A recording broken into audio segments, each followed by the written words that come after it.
It was a gray, quiet Tuesday morning in Portland, Oregon. The kind where the sky looks like a dull sheet of paper and everything feels slow. Elena Carter sat in her small home office, a modest converted guest bedroom tucked inside her two-bedroom loft. The room was neat, just a desk, a few monitors, a coffee mug, and stacks of financial reports neatly arranged. She liked starting her day early. Before the city outside got noisy. She took a slow sip of her espresso, scrolling through quarterly revenue projections for her companies. It was routine for her now, early mornings, detailed analysis, quiet focus. The only sound was the faint hum of her laptop fan. And then her phone started buzzing. She glanced at the screen. It was her dad. He never called this early. Her parents were retired, living in a quiet suburb outside Seattle. They usually called in the evenings, if at all. A call on a Tuesday morning meant something serious. She hesitated for a second, then swiped to answer.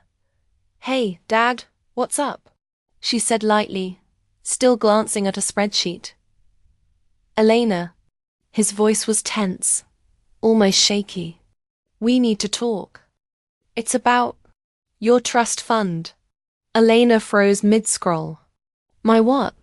He sighed, the kind of heavy sigh people make when they're about to deliver bad news.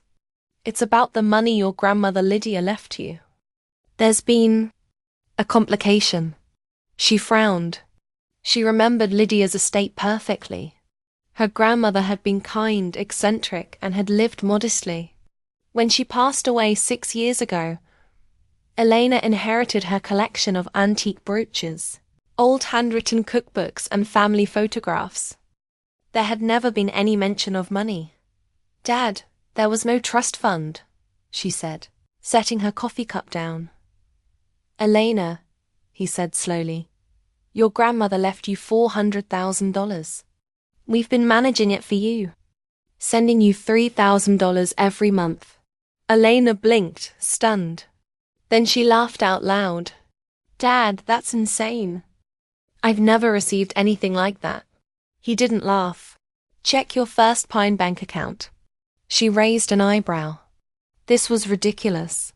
That curiosity got the better of her.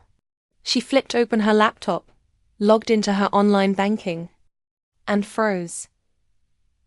There it was, month after month, like clockwork, for 3 years straight. Deposits of $3,000 from something called the Carter Family Trust. She scrolled back further, double-checked the account. It was real, her breath caught. "Oh my God," she whispered. "Elena, are you there?" Her dad asked. She swallowed hard. "Yeah, I'm here. I see the deposits." "Good," he said. "Listen, that's not the only reason I'm calling. Your brother Ryan needed startup capital for his business. $180,000. We used part of your trust fund to help him. It's a family investment. When his business succeeds, we'll pay you back with interest." Eleanor's heartbeat started to race. "Dad, you did what?" "It's not gone," he insisted quickly. "Ryan's business is going to be huge. We just needed to act fast. This will benefit all of us in the long run." She pushed her chair back slowly. The idea that her parents had been secretly managing an inheritance she didn't even know existed was surreal. But then they had taken a large chunk of that supposed money and given it to Ryan for his business. It didn't make sense. "Dad, what's Ryan's company called?" she asked, her voice sharp now. "Urban Harvest Kitchen," he said. "You know, the food truck thing. He's so passionate about it." She turned to her investment dashboard on her second monitor, typed the name into her database, and stared. She burst out laughing, almost uncontrollably. "Dad, I own Urban Harvest Kitchen." Silence. Long, heavy silence. "What?" 6 months earlier, Ryan had pitched his startup to one of Elena's investment firms. She had liked his idea. a high-tech, eco-friendly food truck chain with scalable franchising potential. She funded the entire launch through one of her companies. She owned 65% of it. Her father's voice cracked. You're telling me we used your trust fund money to invest in a company you already own? No, Dad, Elena said slowly. There was never a trust fund. You've been paying me out of your retirement savings. Meanwhile, I've been funding Ryan's company myself. The silence on the line was almost tangible. She could hear her father's breathing shift, like his mind was trying to piece together a puzzle he didn't even realize existed.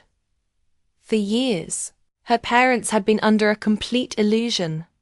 They had somehow convinced themselves that Lydia left a huge inheritance. They set up automatic transfers, believing they were giving Elena her allowance from the trust fund. They had actually been pulling from their own savings the entire time.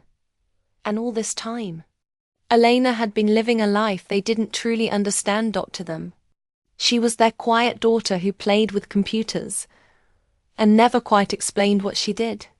She lived in a modest apartment, drove a 10-year-old car, wore simple clothes, and rarely discussed her work. They assumed she was just scraping by, maybe freelancing in tech, not quite settled.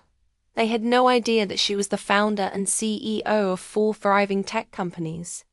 They didn't know she employed over 3,000 people. They didn't know her companies generated more than $500 million annually. They had no clue that her personal net worth was around $980 million. When she finally told them, her mom's voice came through the speakerphone in a shaky whisper. Why didn't you ever tell us? Because, Elena said softly, you loved me without knowing. I didn't want that to change. A few months later, they came to visit her real office for the first time. Not her cozy loft, but the gleaming corporate headquarters. An entire floor of a downtown skyscraper. Her father walked through the marble lobby with wide eyes. Her mother stared at the development labs where engineers were testing AI-driven platforms. They met her executive team, attended a company presentation, and finally saw the scale of what Elena had built. Ryan's company was thriving too. The eco-friendly food truck chain had exploded in popularity. Their investment of $180,000 had unintentionally turned into a multi-million-dollar stake once the company went public. Elena quietly transferred $350,000 into her parents' account to cover every cent they had given her, plus interest. It wasn't out of guilt. It was because she wanted to protect their future. For the first time, they looked at her differently. Not as the quiet daughter they thought they needed to support, but as the powerhouse she actually was. This story was never really about the money. It was about assumptions. Her parents built an entire fictional narrative based on appearances, based on what they thought they saw. They never truly looked, never truly asked. And when the truth finally came out, it shocked everyone. Sometimes, the biggest secrets aren't hidden in vaults or documents. Sometimes they're sitting right in front of you, quietly waiting to be noticed.